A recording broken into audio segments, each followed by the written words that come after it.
Mekanın cennet, cennet olsun oğul.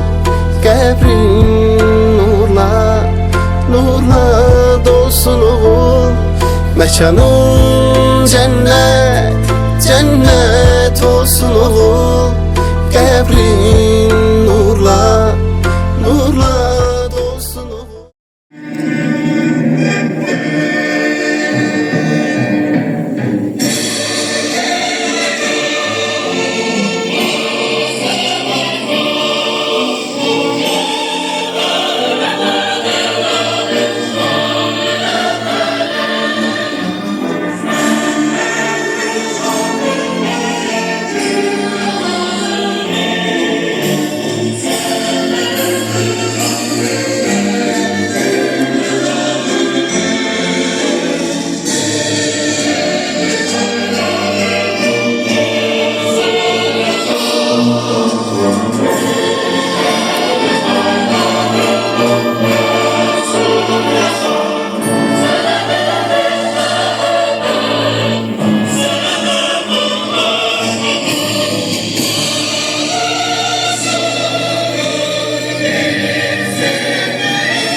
Xoş gəlmisən. Bəs mənim Rahilim ana.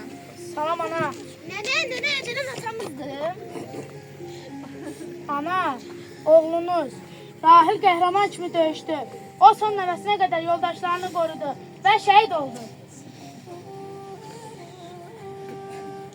Ne deyirsən ay oğul? Mənim Rahilim ölə bilməz. Dünən səsini eşitdim. Dedi narahat olma ay ana. Tezlikle sağ salamat qayıdacağam. Allah'ım, mən bu ayrılığa, bu dərdə necə dözüm? Lay lay Rahilim lay lay.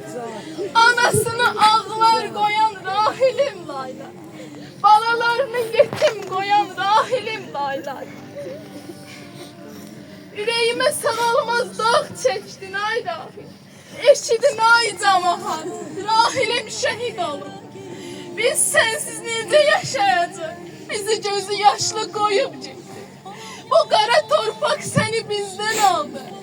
Arzuları ürəyində gedən bala. Başımı uca elədin bala. Ama bilmirsən ay bala.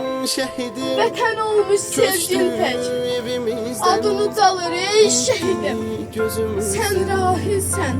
Qarabağa iç bayrağı sancan şəhid. Yine vətən Hər kəsi salamlayıram. Qarabağı işğaldan azad etdikdirlər. Heç zaman unutmarıq tarix yazışaydılar. 44 günlər düşmənə qəhrəmanlar çəkdi dağ. 30 il ayrı qaldıq, həsrət getdi Qarabağ. Aylar, illər ötəcək, qürurlanacağıq. Şəhidlər ölməzdilər, biləcəyik sanacağıq. Bütün şəhidlər ruhu şad olsun. Başda şəhid anaları və ataları olmaqla hər kəsi salamlayıram. Bugün atamın ziyarətinə gələn hər kəsə öz təşəkkürümü bildirirəm. Bugün atamla bir yerdə şəhadətə ucalan Turan əminin də mövludu, anım günüdür başlayır. Ruhları şad, yerləri cənnət olsun. Heç sevmirəm bu günü mən, canımızdan can ayrılıb. O gedən can mənim atam, ürəyimizi yaralayıb. Heç sevmirəm bu günü mən, canım biz atasız qaldıq axı. Bircə günlük nə olar ana,